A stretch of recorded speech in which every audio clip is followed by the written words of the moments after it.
Shopify grows your business no matter how far or big you grow. Shopify is the global commerce platform that helps you sell at every stage of your business. Whether you're selling your fans' next favorite shirt or an exclusive piece of podcast merch, Shopify helps you sell everywhere. Shopify powers 10% of all e-commerce in the US. Allbirds, Rothy's, Brooklinen, and millions of other entrepreneurs of every size across 175 countries. Plus, Shopify's award-winning help is there to support your success every step of the way. Because businesses that grow, grow with Shopify. Sign up for a $1 per month trial period at shopify.com/income, all lowercase. Go to shopify.com/income now to grow your business, no matter what stage you're in.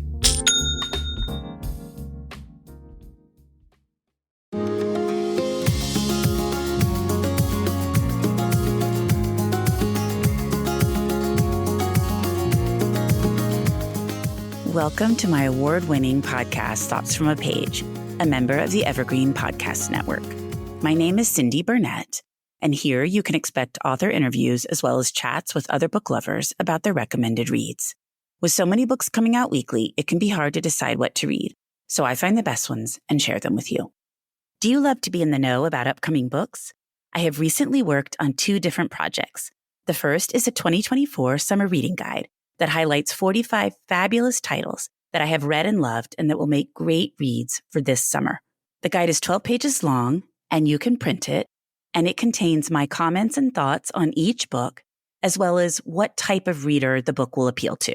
The second project is with Kelly Hooker of At Kelly Hook Reads Books. She and I just recently produced our second literary lookbook, which is a list of 393 titles, releasing from May to October 2024, curated for our communities. The link to buy both is in my show notes. If you are looking for a community of readers, bonus content, and a chance to read books before they hit the shelves, I hope you will consider joining my Patreon community, which is filled with a wonderful group of book lovers. The link to join is in the show notes. Today, Clare Pooley returns, this time to chat about how to age disgracefully. Clare is one of my favorite authors, and I was thrilled to pieces to learn that she had a new book coming out in 2024. It was one of my most anticipated reads of the year, and thankfully, it did not disappoint. I adored her last book, Iona Iverson's Rules for Commuting, and How to Age Disgracefully is every bit as good. Clare graduated from Cambridge University and then spent 20 years in the heady world of advertising before becoming a full-time writer.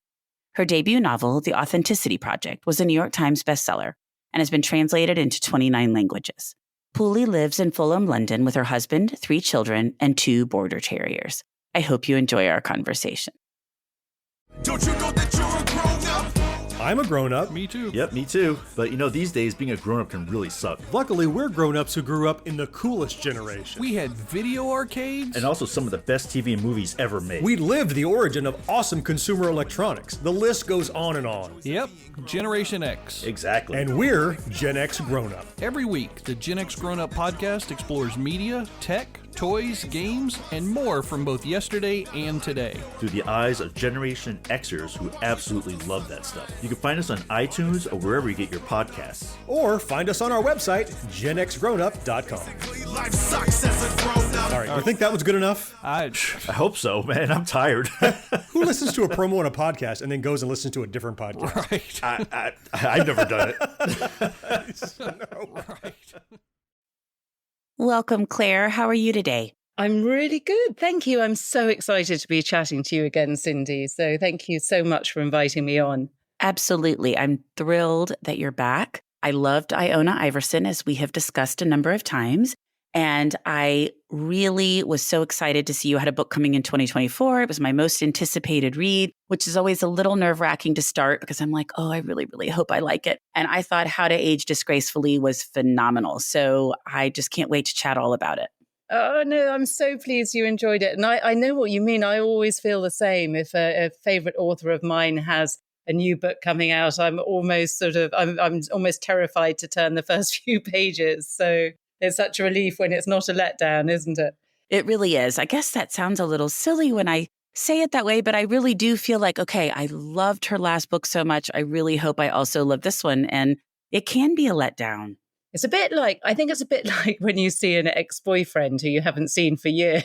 And you're sort of, well, have they, I really loved them once. And are they now a complete sort of, a complete nightmare? So, it feels a bit like that sometimes. I love that analogy. So before I start asking you questions, would you give me a quick synopsis of How to Age Disgracefully? Oh, I always find this really hard, sort of trying to condense a book into just a few sentences, but I will do my best. So the story sort of starts with a character called Lydia, and she is a menopausal empty nester. So, her two daughters have both gone off to university, and she's feeling completely lost, and she hasn't had a paid job for decades. And she takes on a role running a senior citizen social club at the local community centre, which is in Hammersmith in London. And she imagines that her days are going to be spent sort of playing bingo and doing jigsaw puzzles and knitting with this sort of benign group of seniors. But it turns out that the people who join her club are nothing like that at all. They are all aging disgracefully, and they all have these sort of mysterious backstories, and they certainly don't want to be doing jigsaw puzzles. They have much more exciting ideas than that. And then the centre that their club is based in is threatened with closure, and this group of badly behaved senior citizens, along with Lydia and some people from the council-run nursery next door, team together to try and save the community centre, and lots of sort of hijinks ensue. Oh, there's also an orphaned mongrel dog called Margaret Thatcher who joins in with all the escapades. So that's the story. And poor Margaret Thatcher gets called a variety of names: Maggie, Margaret Thatcher, Margaret, a variety of names depending on who had her at the time. Yeah, I love the idea of people sharing the care of one dog. So this dog gets orphaned right at the beginning of the story. And three of the characters decide to jointly sort of look after her. And each of them Lydia tries to set rules for how they're going to look after this dog, but everybody ignores them. Everybody calls her by a different nickname. They all have their own sort of ways of looking after this dog. And I really enjoyed sort of playing with that. And I think you can tell a lot about somebody from how they interact with animals. And I sort of wanted to explore that. I agree. I'm a huge dog person. We have 2 golden retrievers, and I always love when dogs show up in stories. Yeah. Can your dogs, are they good judges of character? Do they, do they love the people you love, and are they nervous about people that you're worried about? Well, they're golden retrievers, so they're nervous about everybody initially, and then they love everyone as soon as they start getting petted. So I always laugh because I think that somebody would come into the house and they would be barking a bunch, but as soon as they gave them a treat or petted them, they'd be like, "Welcome, come on in, take what you'd like." Yeah, I know what you mean. So they're very, very friendly. But it does make them nervous when the doorbell rings or someone comes into the house initially. But Lydia's ideas about how things were going to go versus how they went was hysterical. Like, that was one of my favorite parts of the book, just as she envisions what she's going to do and then how it all plays out so very differently. Yeah, I love writing the scene. It's right at the beginning, so it's not really a spoiler, where Lydia sort of says, "So, does anybody have any ideas of some things we could do?" And then one of them says, "Skydiving," and one says, "Speed dating." And it's just the idea of poor Lydia trying to cope with the idea of taking sort of 6 pensioners skydiving. Totally cracked me up.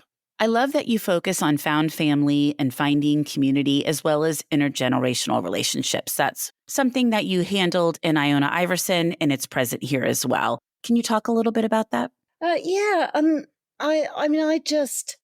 love writing books that make people feel better about the world and feel better about human beings, and sort of encourage them to not jump to conclusions about people and to try and find the best in the people around them. And that's something that I explore, I guess, in all of my novels, is this idea of community and found family. And I really enjoy writing intergenerational relationships, because I think that, we can learn a lot from people younger than us and vice versa. And often I find in novels that it's the older people who are, terribly sad and lonely and are taught how to use technology and interact with the world by a younger person. And I sort of find that rather sort of stereotypical, and I don't think it's really accurate in this day and age. I think that, older people actually are,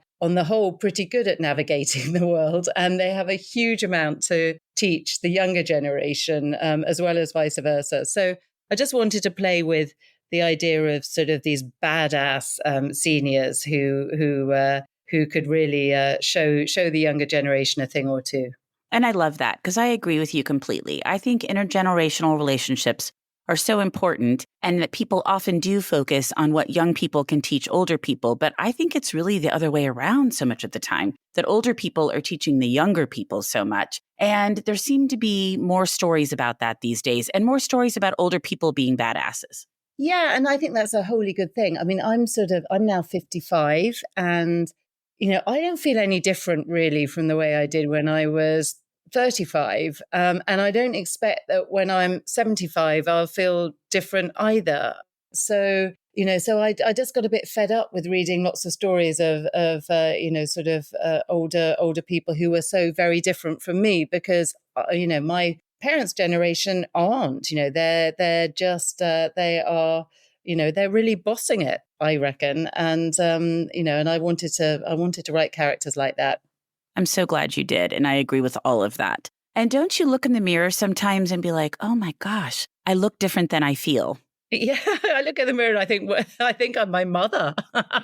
It's kind of crazy. Yeah. And, the thing I find really funny is when you look at pictures of you 10 years ago and you remember how when the picture was taken, you thought you looked really old. And you look now and you think, God, I was good looking then. Exactly. I looked so young.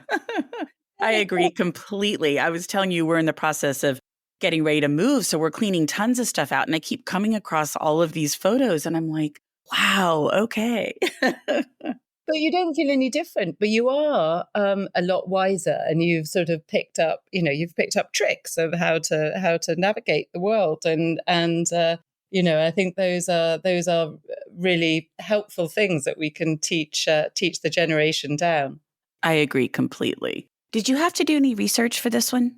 Oh, I just talk to as many people as I can, which is what I always do. And I read as many, as many articles and stories, and watched as many documentaries as I could. I mean, particularly around gang culture, because one of the storylines is a single dad from the Ziggy from the nursery next door to the senior citizen social club, and he lives on a rather rundown estate, which, as many London estates like that is sort of ruled over by a couple of competing gangs, and he's rather strong-armed into doing little errands for one of these gangs.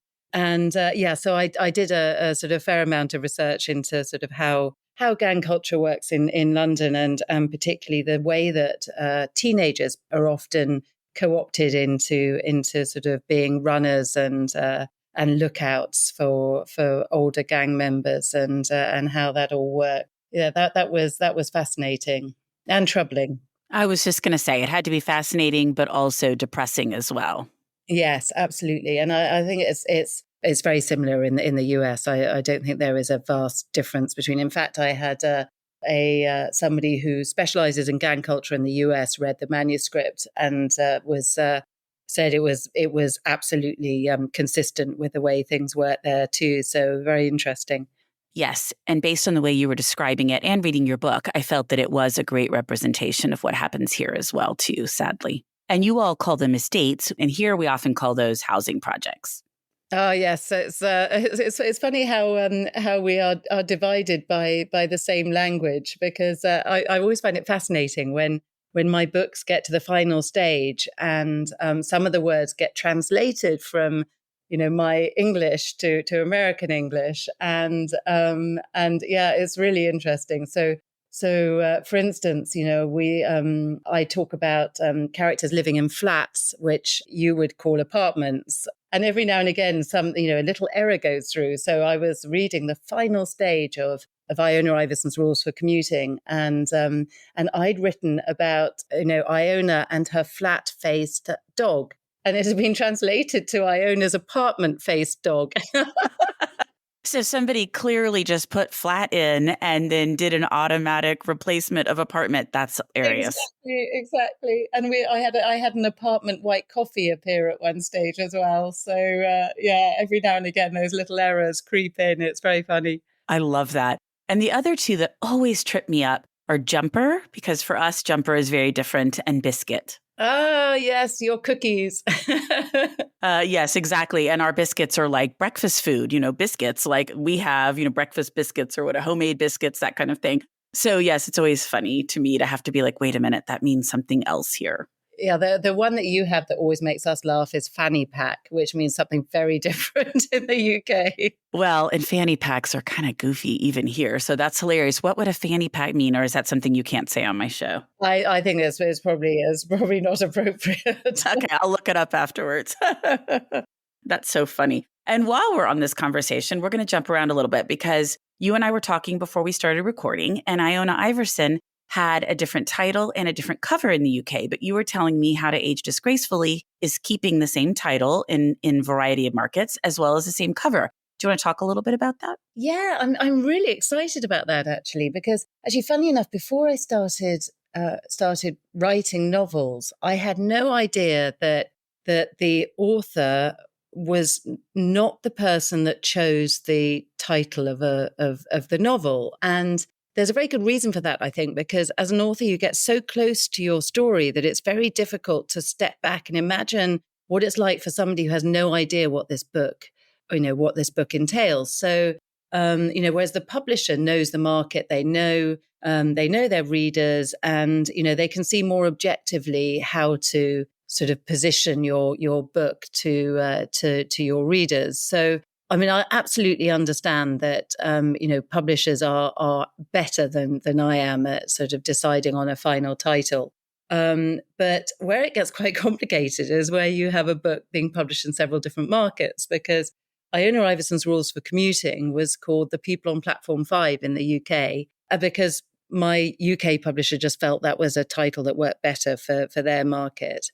And the problem that causes is that when you have global social media, you do get readers who see both titles and they assume they're two different books. So I get UK readers saying, why can't I find Iona Iverson's Rules for Commuting? And I get US readers saying, where's this book, The People on Platform 5? And I have to explain that they've already read it. Or actually, in the worst case scenario, you get readers who buy both by accident and then get quite cross, understandably, about the fact that they've paid two sets of money for the same book. So I'm thrilled that in this instance, it's the same cover, the same title, and it's the title that I wrote and really loved. So it's one of those wonderful serendipitous things where everybody liked the same thing. And yeah, I hope readers like it too. Well, and the even more confusing thing about Iona Iverson was that the Canadian book had the Iona Iverson title, but the UK cover. Yeah. Yeah, I kind of loved that. It was a sort of hybrid. So yeah, I thought that was rather fun. But yes, it's going to be so much easier for me, and I think for readers that this time it's so consistent. And when I was reading your book, I posted about it on Instagram, and at the same time I was reading it, I was reading Anne Leary's collection of essays called I've Tried Being Nice. And people thought it was just so hilarious to see those two titles together, How to Age Disgracefully and I've Tried Being Nice. So I got a lot of comments about that. Yeah, that sounds great. I must read that. It is. It's actually wonderful. And they were a good pairing.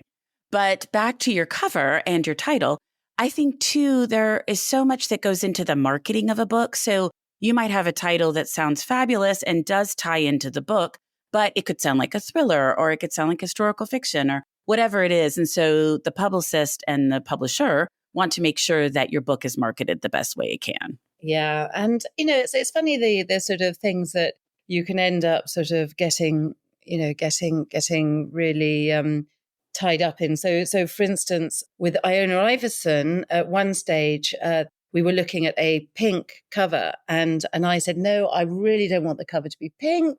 I don't like pink books. I sort of think it alienates male readers. And I was absolutely adamant that I didn't want a pink book. And with this one, I said, I really would like this one to be pink. They are like, what is happening here? I swear she just said last time she didn't like a pink book. Yeah, so and I think it's because in this instance, the quite sort of bold, ballsy title works, as an interesting juxtaposition, I think, with a pale pink cover. So, anyway, the debates we have about these things go on for some time sometimes. I'm sure they do. And I don't really want to have a spoiler, but you do have a little Easter egg as well regarding Iona. Yeah, I love Easter eggs, actually. I love planting things that if you haven't read any of the previous books, you wouldn't bat an eyelid, you wouldn't notice. But if you have, you just sort of think, oh, I know who that character is that she's talking about. Or, it's just, I think it's a fun game you can play with people who've read your previous novels. Yeah, I love doing that. It made me smile. Oh, good. I'm pleased.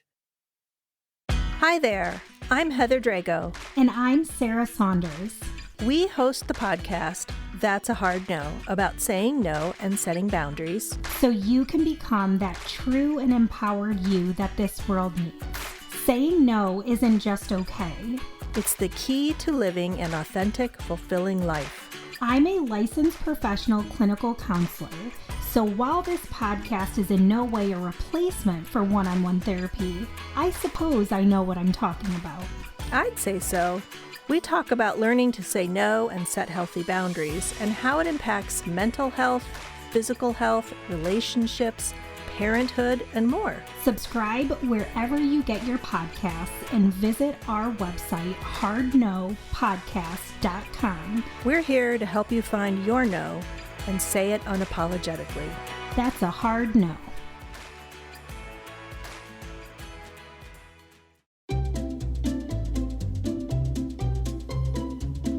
Hello, and welcome to Novel Conversations, a podcast about the world's greatest stories.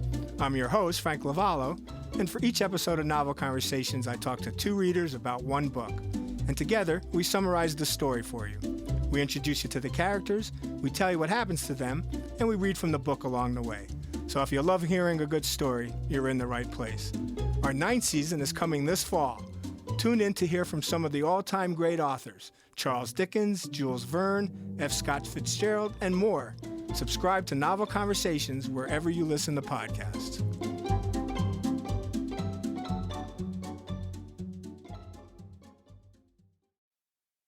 Well, which character was the easiest to write and who was the hardest?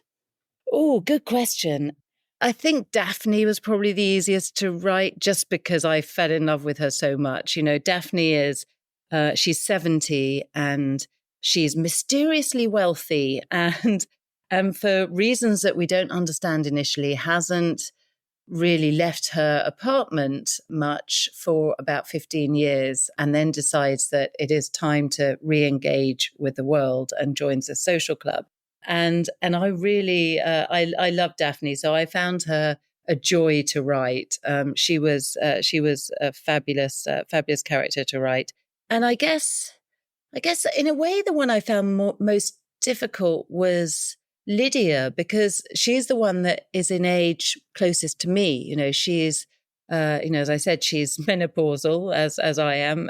She's an empty nester as I am, but she's much sort of more meek and timid than I am. And so, I had to, it's quite difficult sometimes when you're writing a character who in life stage and situation is very similar to you, but you have to make them very different. So yes, I kept having to make sure I was being true to her and not trying to make her like me. I can see that. And what about writing Ziggy? Yeah, I mean, I love writing teenagers because I have teenagers. I have 3 teenage kids. So I think I would find it much harder to write teenage characters if I wasn't constantly surrounded by teenagers myself, because that generation are very different from us, in the things that are important to them, the way they speak, the way they think, it's, and I find it a constant education being around teenagers. And I love that. So in a way, he was easier to write than he would have been. And he's in a very different situation from my teenagers. He has a much harder life. But yeah, I always give, funny enough, I always give my my eldest, who is now, she's actually not a teenager anymore, she's 20. I always give her my manuscripts to read so that she can correct the language and say, no, nobody under the age of 40 would say that, Mummy. I was just thinking when you were talking about your teenagers and how they have their own language, that is so true. And they are constantly using expressions that I'm like, okay, could you tell me what that means in real English, please? Yeah. And do you find, I mean, something I play with mine is sometimes I use their expressions and they hate it. You know, they're like, you can't say that. You're too old to say that. Or they tell me, you're not using that right. Yeah. I try, but sometimes apparently I don't succeed. There's nothing I love more than embarrassing my teenagers. It's such a great game. Oh, absolutely. And my husband's way better at it than I am. He does a really good job of doing that. What surprised you the most when writing this one? This book was a game of two halves, really. And I found the first half really, really difficult to write. And I very nearly threw the whole thing in the bin after about 3 months. So I sort of, it feels for me, when I'm writing a novel, it feels a bit like you're staging a play and you have your set already and you have your characters in costume and you've told them, you know, who they're supposed to be, and you feed them lines and they repeat the lines and it all feels really awkward and wooden. And they keep looking at you saying, now what do you want me to say? Now what do you want me to say? And it's really hard going and it doesn't feel natural and it feels really clunky. And then you sort of get to this magical point, at least you hope you do, where suddenly they start improvising. And then instead of you telling them what to do, you're just writing down what they're saying. And it's a really magical process. And it feels almost like they've just walked off the page and started doing their own thing. And that for me is always, you know, the thing that I find the most surprising is when these characters who, you struggle with and you're finding really hard, then suddenly start acting themselves. And it's fabulous. So I guess, to answer your question, I guess the thing I found the most surprising is the moment when they started doing that. And suddenly I was just like, oh, thank God for that, because until that point, I thought this book just wasn't going to work. And then suddenly my character started having such fun and I was just writing it down. You're like, thank you for finally coming to life. Yeah. And you never know whether this time is going to be the time that doesn't happen. So yes, I was very grateful that it did. Do they stay with you when you're done? Yeah, some of them do more than others. So Julian and the Authenticity Project is still, you know, I still carry around with me, and Iona, obviously, and from this book, both Daphne and Art are, you know, are sort of constant companions. So I feel a bit like, I carry these characters around in my head the same way I do my children. It's strange. It makes me sound slightly crazy, I'm afraid. I don't think so at all. Authors say that kind of stuff all the time. The first time I heard it, I thought, oh, that's so interesting. And it makes perfect sense, but I feel like that's a pretty common thing. Yeah, and I worry that one day there just won't be enough room for them all. And then what do? You have to sort of start throwing people out. Billy Collins has a great poem that talks about your brain being like a shelf and that you reach the point when new stuff comes in on one end, other stuff is falling out the other side. And I always think about that. I can't think of the name of it right now, but that is what I feel like my brain is like. And my bookshelves are like that. You know, I have so many bookshelves, but they're all full. So I now have a rule that when I add a book to my bookshelf, I have to find one to give away. And so it's like a one in, one out policy. And that's a really tough process. You know, I sort of interrogate my shelves thinking, right, who's going? And I guess one day I'm going to have to start doing the same with my fictional characters. Who is going to leave my brain now? My husband would wish that I had such a rule. We get where the books are just piled up everywhere. And then finally I say, okay, I've really got to clear out. And then I'll do it. And then they all pile up again. And then I clear out. I should implement a system like you do. Yeah, do try one in, one out. It's it's in a way it's quite satisfying because it sort of forces you to look back at sort of years of reading and thinking, which of these books am I not, am I never ever going to read again, and never sort of, I never want to refer to. And it's quite an interesting process to go through. And then ask yourself why. Why is this one ready to go? Why am I not ready to let go of this one? So yeah, I find that quite fascinating. I'm really never ready to let go of any of them. I'm terrible at that. Yeah, it's just hard. I'm like, oh, I love this one. I love that one. It's difficult. Yeah, and it is because they remind you of certain sort of times of your life, and they remind you of sort of the way you were feeling at the time and lessons you learned and all that sort of stuff. But yeah, sometimes they got to go. They definitely do. Or we're going to look like we're living in libraries. Yeah. Well, what are some books that you have read recently, Claire, that you really liked? Oh, there's a book by Emilia Hart called Weyward. Have you read that yet? I haven't, but my daughter and I just bought it recently when we were at an indie bookstore, and I can't wait to.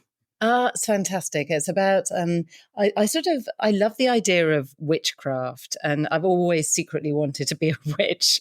And it's about three very different generations of witches in the same family, three women, and they're really great, strong women, and it's got a sort of really magical aspect to it, this book, and it's beautifully written, and I really love that.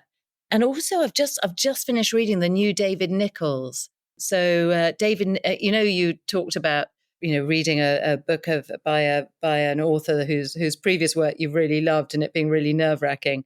I always feel like that about David Nicholls because he's one of my favorite authors, and One Day is still one of my all-time favorite books. I've read it several times, and I've listened to the audio, and I've watched the film, and I've watched the TV adaptation, and I'm a super fan. So I was really nervous about his new book, which is called You Are Here, and it's really lovely, and I needn't to worry at all because he's a genius. I highly recommend that one as well. Have you read that yet? I have not. I've read One Day, but it's been a long time, but I have not read his latest. Well, no, it's fabulous. It's about two people who gradually fall in love as they're walking from the west coast of Britain to the east coast across the Lake District and various sort of mountain ranges, and it's his dialogue is just fabulous. You sort of feel like you're walking with them, just listening to them gradually falling in love with each other. It's a really beautiful novel. So I recommend that. And then my favorite of the last year probably is, which I'm sure everybody has read by now, is Remarkably Bright Creatures by Shelby Van Pelt, because Marcellus is just one of my all-time favorite characters, Marcellus the octopus. Another example of a great story with an animal in it. I just love stories that have animals. Yeah, and the way that he has, we hear his own thoughts. It's a bit like 6:30 in lessons in chemistry, where you sort of you're inside 6:30's head. It's fascinating, and Marcellus is very much like that. I agree. I'm just about to write an article on why you can't kill the dog in literature. Because I think it's fascinating how readers get really, really attached to animals in books. And if you kill the dog, people get really upset. They don't mind if you murder all sorts of other people. Serial killers, absolutely fine, but just don't kill the dog. Okay, that's hilarious that you're writing an article about it, and I can't wait to read it. But yes, it is so funny, and I don't like to read about animals dying either, so I am definitely on board with that sentiment. But it is pretty funny. We can read all this crime fiction, not worry about all the people dying, but nobody wants animals to pass away. No, and there's actually a website called Does the Dog Die? Have you heard about that? I haven't, but I do see people constantly post about this in terms of if there is animal cruelty in a book, it's one of those things that people mention, or if there's a dog that plays a big role, people are like, the dog doesn't die. But I didn't know there was a website. Yeah, so my kids use it, and if they're watching a film or reading a book with an animal that they're growing attached to, they go on to Does the Dog Die, and just check whether they can safely carry on reading without getting too attached. I'm going to use that from now on. That is wonderful. And where's your article going to be? In Lit Hub magazine. So, oh, good. I get their emails already, so I'll just keep an eye out for it. Yeah. So I think it's probably sometime in June. I think it's due to come out. Okay, good. Probably around the time your book's coming out. Yes. Although, as I said, I haven't actually written it yet. So you're like, we'll see. Exactly. Well, Claire, I always love chatting with you. Thank you so much for returning to the Thoughts from a Page podcast. Oh, it's been an absolute joy, as always. Thank you, Cindy. Coming up on 5 Minute News, I'm Anthony Davis. You might think it's partisan because maybe it's critical of one side or the other, but it's not. It's just the truth. And I think that's also something that's kind of unusual for Americans listening to the radio or to podcasts, because the news landscape in the States has been so partisan for so many decades. So 5 Minute News is verified, truthful, independent, unbiased, and essential world news daily. I'm Allison Holland, host of the Kennedy Dynasty podcast. Equipped with a microphone and a long-term fascination of the Kennedy family, I am joined by an incredible cast of experts, friends, and guests to take you on a fun, relaxed, yet informative journey through history and pop culture. From book references to fashion to philanthropy to our modern expectations of the presidency itself, you'll see that there is so much more to Kennedy than just JFK or conspiracy theories. Join me for the Kennedy Dynasty podcast. Thank you so much for listening to my podcast. I would love to connect with you on Instagram or Facebook, where you can find me at Thoughts from a Page. If you enjoy the show, please consider joining my Patreon group to access bonus content and support the podcast. If you have a moment to rate the show or subscribe to it wherever you listen to your podcasts, I would really appreciate it. It makes a big difference. And please tell all of your friends about Thoughts from a Page. Word of mouth does wonders to help the show grow. The book discussed in this episode can be purchased at my bookshop storefront, and the link is in the show notes. I hope you'll tune in next time.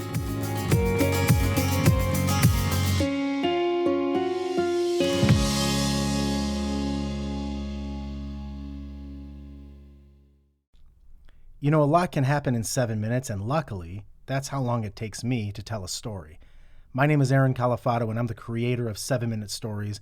I'm proud to partner with Evergreen Podcasts, and I'd like to invite you to join me on this journey. I'm going to take you on some crazy roller coaster rides using my unique extemporaneous storytelling style, and together, we're going to try to make sense of the world, all through the art of storytelling, and all in approximately 7 minutes. Are you tired of seeing your teen or young adult struggle on a path that clearly isn't the right fit? Is your teenager confused about which direction to take after high school? The future of work is changing rapidly, and our kids need to know all of the options available after high school so they're empowered to make the choice that is best for them. In each episode, we explore the latest trends that are shaping the opportunities of today and tomorrow. I'm your host, Betsy Jewell, and this is the High School Hamster Wheel Podcast.